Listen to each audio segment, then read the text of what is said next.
Hello các bạn nhé, mời các bạn nghe hát bài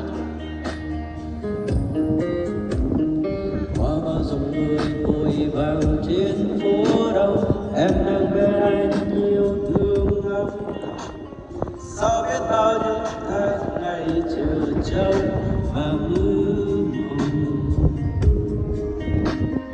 ngập ngừng rồi chờ em nắm lấy tay anh, ngỡ như mùa đông đã không tồn lại, ngỡ như đêm nay là đêm xuân sang đầy an lành.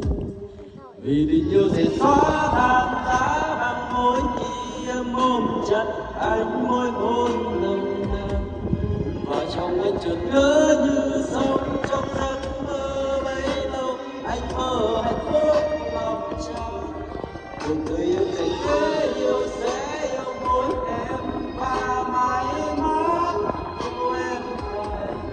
Chẳng cần chỉ sao băng vì anh luôn nhớ em lòng dài.